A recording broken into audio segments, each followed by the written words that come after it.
உடல் வளர்த்தேன் உயிர் வளர்த்தேன் என்பது தமிழ் மரபு சொல்.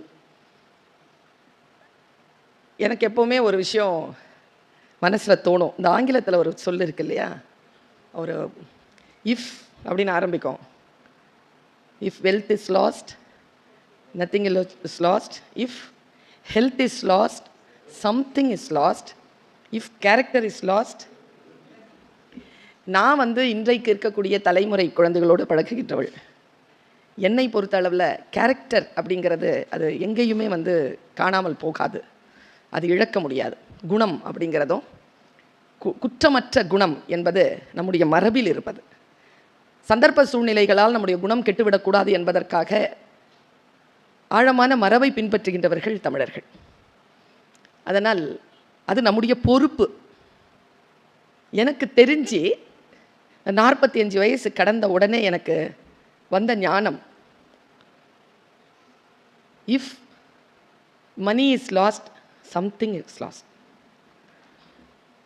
Character cannot be lost, if health is lost everything will be lost. ஏனென்றால் அந்த கண்ணை மூடுறோம் இல்லையா, அப்படி மரணம் அடைகின்ற அந்த வினாடி தேர் ends everything அப்படின்னு சொல்லுவாங்க. எல்லாம் முடிந்து போகிறது, மற்றதெல்லாம் வெறும் சொற்கள் தான். அதற்கு பிறகு நடப்பது மனதிலே சுமந்து செல்லுகின்ற நினைவுகள், நமக்கு நடத்துகின்ற அஞ்சலிகள் எல்லாம் மக்களை பொறுத்த அளவு தான். அதனால் சித்தர்கள் என்ன செய்தார்கள்? தமிழ் மரபிலே சித்தர்கள் மிக மிக நுட்பமாக உடலை வளர்ப்பதற்கான, உடலை பாதுகாப்பதற்கான முறைமைகளை அவர்கள் சொல்லி சென்றார்கள். நான் சொல்லுவது சரியாக இருக்கும் என்று நினைக்கிறேன். காரணம், நான் சுவடியியல் படித்த பொழுது உலகத்தமிழ் ஆராய்ச்சி நிறுவனத்திலே ஒரு டிப்ளமா என்று சொல்வார்கள், அந்த பட்டய படிப்பை படிக்கின்ற பொழுது போகர் 700 என்கின்ற நூலை சுவடியிலிருந்து பெயர்த்தெடுத்தோம்.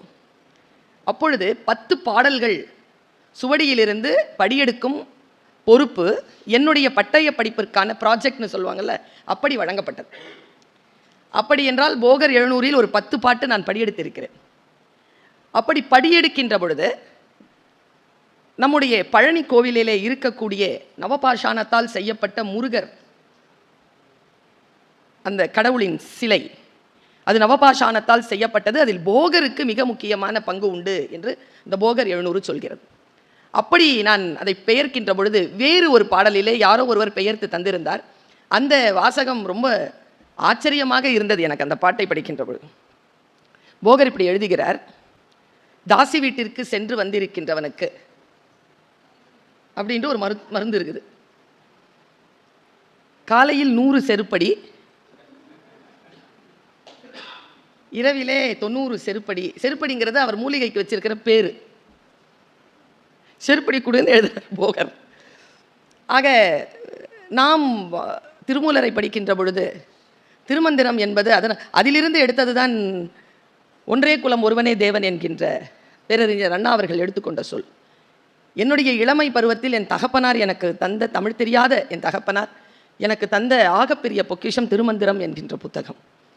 அந்த புத்தகத்தை எல்லாம் வாசிக்கின்ற பொழுது தமிழ் மரபு எவ்வளவு உயர்ந்தது, சித்தர் மரபு எவ்வளவு உயர்ந்தது. நாம் உண்மையாகவே நான் சொல்லுகிறேன், ஏசி வச்சிட்டு இருக்கிறவங்க பணக்காரனா? உண்மையாகவே ஆக்சிஜனை வெளியிலிருந்து இயற்கையிலிருந்து எடுத்து சுவாசிக்கின்றவன் பணக்காரனானா? அங்கிருந்து எடுத்து சுவாசிக்கிறவன் தான் இன்றைக்கி பணக்காரன். நாங்கள் எல்லாம் செயற்கையோடு வாழக்கூடியவர்கள் ஏழைகளாகிவிட்டோம். சித்தர் மரபு என்பது இயற்கையோடு நம்மை வாழ வைக்கக்கூடிய ஒரு மரபு. நாம் அதை மிக என்ன தவறு செய்து விட்டோம் என்று சொன்னால், அதை சரியான மொழியில் அடுத்தடுத்த தலைமுறைக்கு கடத்துவதில் ஏதோ ஒரு பின்னடைவு நம்முடைய சமூகத்திற்கு ஏற்பட்டிருப்பதாக நான் கருதுகிறேன். என்னுடைய பணி, நான் கற்ற அனைத்து இலக்கியங்களையும் இன்றைய இளைய தலைமுறை புரிந்து கொள்வதற்கான மொழியிலே அவர்களுக்கு நான் கடத்துவது தான், அந்த அறத்தை கடத்துவது. அதே நேரத்தில் அறம் தெரிந்து கொண்டதற்கு பிறகு மரபு சார்ந்த விடயங்களை புதுமைப்படுத்துகிறேன் என்று எளிமைப்படுத்துவதை தவிர்த்துவிட்டு அதிலே இருக்கக்கூடிய ஆழத்தை நாம் அடுத்த காலகட்டத்திற்கு, அடுத்த தலைமுறைக்கு எடுத்து செல்வது, அந்த மூலத்தை எடுத்து செல்வது, உரையை புரிந்து கொண்டு மூலத்தை எடுத்து செல்வது, இது நம்முடைய பெரும் பொறுப்பாக இருப்பதாக நான் கருதுகிறேன். இன்றைய இளைய குழந்தைகளுக்கு சொல்லுகிறேன், இந்த சித்த மருத்துவத்தில் அம்மா அவர்கள் தந்திருக்கக்கூடிய உரையை நான் முழுமையாக கேட்டுக்கொள்கிறேன். உங்களுடைய கட்டுரையை நீங்கள் அளிக்க வேண்டும் என்று கேட்டுக்கொள்கிறேன். சோமசுந்தரி அவர்களிடத்தில் நீங்கள் அதை கட்டுரையாக அளிக்க வேண்டும். ஓராண்டு காலம் தமிழ்குடலில் தரப்பட்ட அத்தனை சொற்பொழிவுகளும் புத்தகமாக கொண்டு வருவதற்கான முயற்சியை உலக தமிழ்ச் சங்கம் முன்னெடுத்து கொண்டிருக்கிறது. அதனால்தான் ஆய்வாளர்களை, பேராசிரியர்களை அழைத்து இந்த தமிழ்குடலை தருகிறோம். நீங்கள் எல்லோரும் தெரிந்து கொள்ள வேண்டிய ஒரு விஷயம், ஒரு வினாடியில் ஒரு கேள்வி வந்தது வாட்ஸ்அப்பில், அதை பார்த்து நான் வியந்து போனேன். கேண்டீன்னு சொல்கிறோன்னா, கேண்டீனா என்ன? மிட்டாயா? மிட்டாய். மிட்டாய் போல இந்தியர்கள் பயன்படுத்துகின்ற ஒரு மருந்தை சொல்லுங்கள்.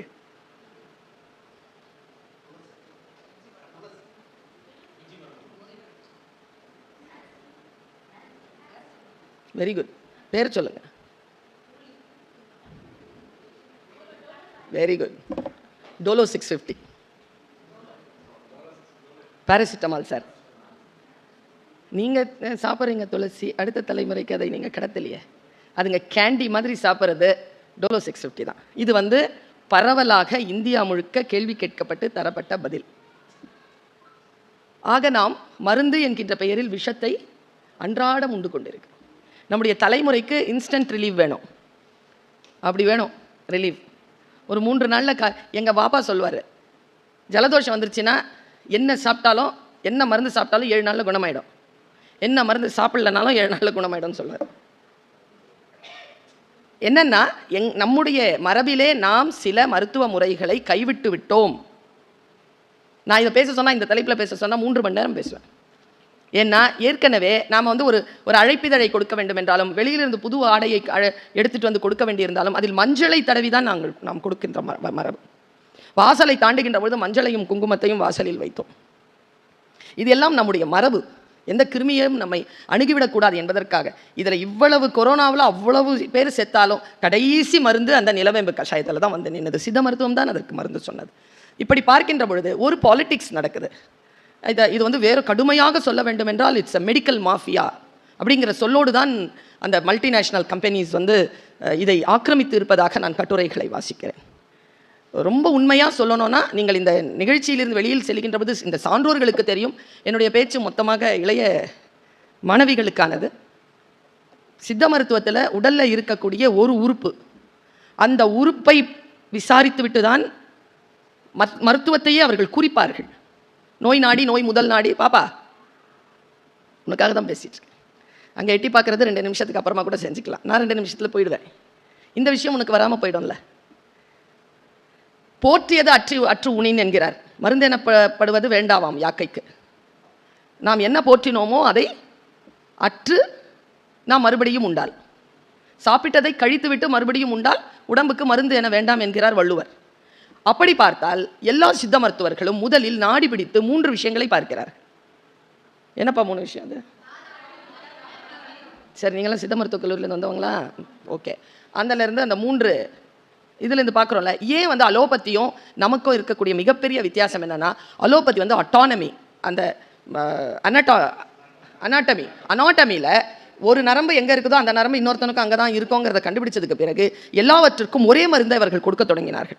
சித்த மருத்துவத்தில் ஒவ்வொரு உடம்பிற்கான சீதோஷ்ண நிலையை பார்த்து, வாதம் கபத்தை பார்த்து விட்டு தான் மருந்து கொடுப்பார்கள். அதனால் எல்லாருக்குமே ஜென்ரலான மருந்து இல்லை என்பது தான் சித்த மருத்துவத்தினுடைய புரிதல். அதுவே அதனுடைய பலம், அதுவே அதனுடைய பலவீனம். ஒட்டுமொத்தமாக ஒரு மருந்து ஒருத்தங்க தயாரிக்க முடியாது. ஒருத்தருக்கு மருந்து தயாரிக்கணும்னா 30 நாள் ஆகும். இது இந்த உலக இண்டஸ்ட்ரியில் சித்த மருத்துவம் பின்னால் தள்ளப்பட்டதுக்கு இது முக்கியமான காரணம். எனக்கு அவங்க அதெல்லாம் சொன்னாங்களான்னு தெரியல. ஆயுஷில் சித்தாங்கிற எஸ் இருக்குல்ல, அதை தூக்கிட்டாங்க தெரியுமா?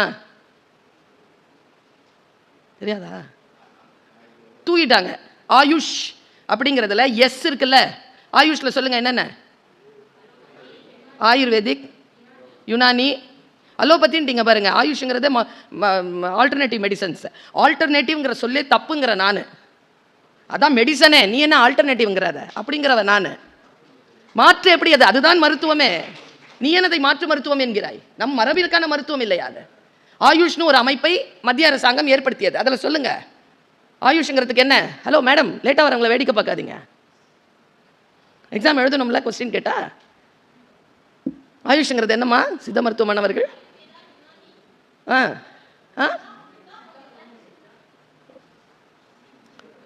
இதில் சித்தாவை எடுத்துட்டு திபேத்திய மருத்துவத்தை உள்ளே சேர்த்து விட்டார்கள். நம்முடைய மருத்துவத்துறையில் அமைச்சராக இன்றைக்கும் சிறப்பாக பணியாற்றுகின்ற மாண்புமிகு சுகாதார மக்கள் நலத்துறை அமைச்சர் மா சுப்பிரமணியம் அவர்களிடத்தில் இந்த செய்தி வருது. அவர் என்ன பண்ணுறார், இந்த பிளானிங் கமிஷன் மெம்பராக போட்டாங்க இல்லையா, அதில் ஒருத்தராக இருக்க கு சிவராமன் சாரை கூப்பிட்டு டெல்லிக்கு அனுப்புகிறார். இது 2-3 வருஷத்தில் நடந்தது சார். டெல்லிக்கு அனுப்பி, மேடம் இது முக்கியமாக உங்கள் வாழ்க்கைக்காக தான் சொல்லிட்டு இருக்கிறேன் இதை. ஐ டோன்ட் நோ, நீங்கள் வாழ்க்கையை பற்றிய முக்கியமான விஷயங்கள் பேசும்போது கவனம் எங்கேயோ இருக்குது. நான் போய் சித்தா மருத்துவத்தில் போய் ஒன்றும் பண்ண போகிறதில்ல. உங்களுக்கான உங்கள் வாழ்க்கைக்கான நாடியை பிடித்துக் கொள்ளுங்கள் என்பதற்காகத்தான் தமிழ் கூடல். சும்மா பேசிட்டு கை தட்டிட்டு சான்றிதழ் வாங்கிட்டு போகிறதில்லை. அவர் இங்கேருந்து அங்கே போய் மத்திய அமைச்சகத்தை தொடர்பு கொள்கிறார். நீங்கள் வேணும்னா சிவராமன் சார் உங்களுக்கு வருவார் இல்லையா, அவர்கிட்ட கேளுங்க, பர்வீன் மேடம் இப்படி சொன்னாங்களே அது உண்மையான்னு கேளுங்க. அவர் போறார். போய் அங்கே பேசும் பொழுது அவ்வளவு சீக்கிரமாக அவர்கள் சித்தாவை அந்த ஆயுஷ்ல சித்தாவே இல்லைங்க. எஸ்ங்கிறதுக்கு என்னங்கிறதுக்கு அவங்க அந்த வேலையை செஞ்சிருக்கிறாங்க. அது ஏதோ வாயில நுழையாத ஒரு பேர் இருக்கு அந்த சித்தா, அந்த திபெத்திய மருத்துவ முறைக்கு. அந்த பேரை வச்சுட்டு அவங்க ஆயுஷ்னு சொல்லிட்டு இது மூடிட்டாங்க, ஃபைல் மூடிட்டாங்க. நாங்கள் என்ன பண்ணோம், இங்கிருந்து போய் தமிழ்நாடு அரசின் மூலமாக போய் அதை சித்தாவையும் உள்ளே இழுத்த பொழுது இப்போ ஆயுஷ்ங்கிறது டபுள் எஸ் போடணும். இப்போ அதில் சித்தாவை உள்ளே நுழைத்து விட்டு என்ன சொல்றாங்கன்னா, ப்ரூவன் இல்லை, மருத்துவம்னா ப்ரூஃப் பண்ணணும். சித்தாவில் என்ன ப்ரூஃப் இருக்கு, அலோபதிக்கு ப்ரூஃப் இருக்கு, சர்ஜரி இருக்கு, உங்களுக்கு என்ன இருக்கு? நாங்கள் எவ்வளவோ முயற்சி செய்து இந்த மருத்துவ முறையை தக்க வைத்திருக்கிறோம். உங்களுக்கெல்லாம் என்ன நோக்கம் நான் சொல்லவா வெளிப்படையா? பெரியவங்களாம் கொஞ்சம் காதை முடிக்கும், எனக்கு கோச்சிப்பாங்க இவங்கெல்லாம், என்ன இப்படி பேசுறீங்களே. அவங்களுக்கெல்லாம் என்ன நோக்கம் தெரியுமா சார்? பாஸ் பண்ணணும், கவர்மெண்ட் ஜாப் கிடைக்கணும், இவ்வளவுதான். துறை சார்ந்து நீங்கள் வல்லுநர்களாக வர வேண்டும் என்று நினைக்கிறீர்களா? துறை சார்ந்த வல்லுநர்களாக நீங்கள் மாற வேண்டும் என்றால் மிக மிக விழிப்புணர்வோடு இந்த மருத்துவத்துறையில் இருக்கணும். ஏன்னா உங்களை விட கோடி மடங்கு தூரத்தில் மருத்துவத்துறை ஓடிக்கொண்டிருக்கிறது. நாம் கோடி மடங்கை கையில் அடக்குவதற்கான அத்தனை சாத்தியக்கூறுகளையும் மருத்துவத்திலும் சித்தர் பண்பாட்டிலும் வைத்திருக்கிறோம். ஆனால் என்ன, அதற்கான அறிவை விரிவாக்கிக் கொள்வதோ அதற்கான முயற்சியில் ஈடுபடுவதோ நாம் இன்னும் முன்னெடுக்க வேண்டும் என்று நினைக்கிறேன். நான் சித்த மருத்துவர்களை எல்லாம் சந்திக்கின்ற பொழுது அவர்கள் எல்லாம் பாடல்களை மனனமாக சொல்கிறார்கள், அவர்களுக்கு அது புரிகிறது. ஆனால் மனனமாக பாடல் சொல்லும் பொழுது முன்னால் இருக்கின்றவர்களுக்கு அது புரிவதில்லை. ஆனால் என்ன, ஆங்கிலத்தில் புரியாத வார்த்தைகளை சப்ஸ்கிரிப்ஷன் எழுதுனா அது நம்ம பெருமையாக நினைக்கிறோம்.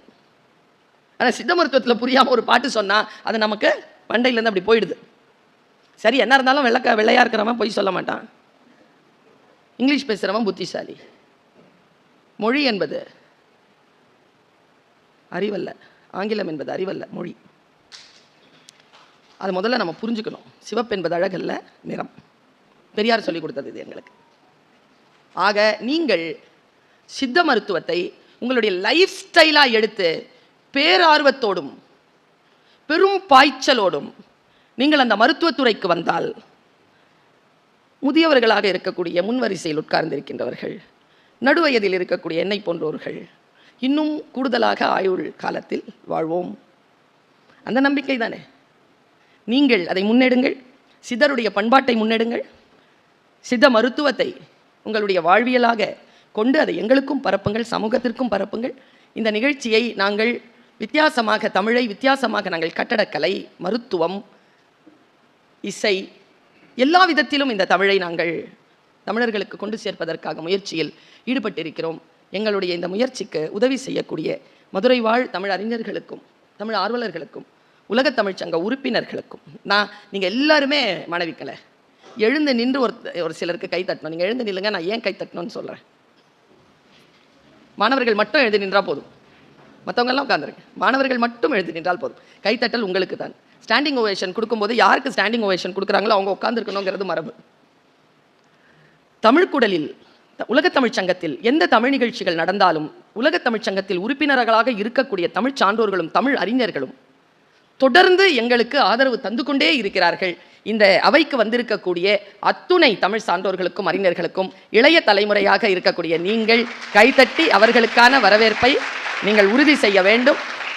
அவர்களோடு சேர்ந்து நீங்களும் தொடர்ந்து மருத்துவ கல்வி நிறுவனத்திடம் நீங்கள் அனுமதி பெற்று மாதத்திற்கு ஒரு முறையேனும் தமிழ்க்கூடல் நிகழ்ச்சியில் நீங்கள் கலந்து கொள்ள வேண்டும். ஏனென்றால் இங்கே ஆய்வுபூர்வமான நிகழ்ச்சிகளை தமிழ்க்கூடல் நிகழ்ச்சி முன்னெடுக்கிறது. வியாழக்கிழமை தோறும் இந்த நிகழ்ச்சியை முன்னெடுக்கின்ற காரணத்தினால் அது அதிகபட்சமாக வாரத்தில் தவறாது. அதனால் நீங்கள் தொடர்பு கொண்டு எங்களுடைய நிகழ்ச்சியில் தொடர்ந்து நீங்கள் பங்கு பெற வேண்டும் என்பதனையும் கேட்டுக்கொண்டு உங்கள் அத்துணை பேருக்கும் என்னுடைய வாழ்த்துக்களையும் பாராட்டுகளையும் நன்றிகளையும் தெரிவித்து அமைகிறேன். வணக்கம்.